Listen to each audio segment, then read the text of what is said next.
If this video was entitled Fails Compilation, or if it was a video of a girl burning her hair down while using an iron curler, by now you'd probably be laughing. But why would you laugh at people falling and getting seriously hurt, or at a teenage girl losing her hair? Mostly if you're in an elevator full of people, or in a school meeting, or even in a funeral, and was watching one of these videos, you'd probably laugh anyway, even if it put your social position or job at risk. But why would you do that? Why do we as kids laugh at any silly words? Why do we laugh at things that aren't even supposed to be funny? Why do we laugh?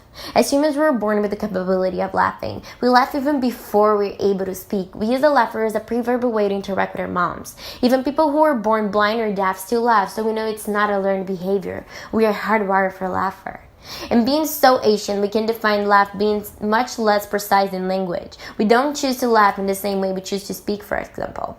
But laughing isn't just a capability. It is also a social behavior. Most researchers believe the reason we laugh is related with making human connections. Laughing happens when people feel comfortable with each other, and with more laugh comes more group interaction. When in social events, people are 30 times more likely to laugh than when they're alone. The connection between laughter and empathy, combined with the fear to be discriminated by the group, is the reason why laughing is so contagious. When someone tells us a joke, we first need to understand it, and we do that by using the left hemisphere of the brain, the logical and rational side. The new information is sent to the frontal lobe where it's processed, and then goes to the right hemisphere of the cortex, the emotional side. Then goes to the occipital lobe that stimulates our motor region and causes a physical answer to the joke, the laughter. We can define when we think it's funny by 3 theories. The inconsistency theory says that humor borns when logic and familiarity are substituted by elements that normally aren't combined. A joke becomes funny when one thing happens while we're expecting another. The superior theory implies that we laugh when someone's misfortune because we experience some disconnection with the situation, if it's superior to the person, just as in a false compilation video.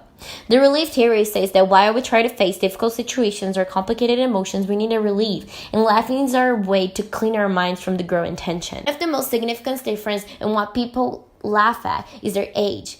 Kids laugh at what we call toilet humor, the kind of humor that talks about body functions, and use humor as another way to interact with their environment. Teenagers laugh at things adults consider prohibit, just as sex, using laughter as a tool to protect themselves in this period of insecurities. Adults have a much subtle sense of humor, laughing mostly at situations that imply under relief theory.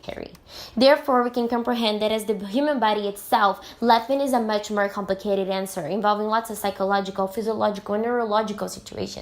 Although the laughter consists of combined body parts, laughing is easy to most of us. It's a way to relax and feel happy, to create connections with other people. Being so complicated and yet so startlingly impressive is what makes laughing so human.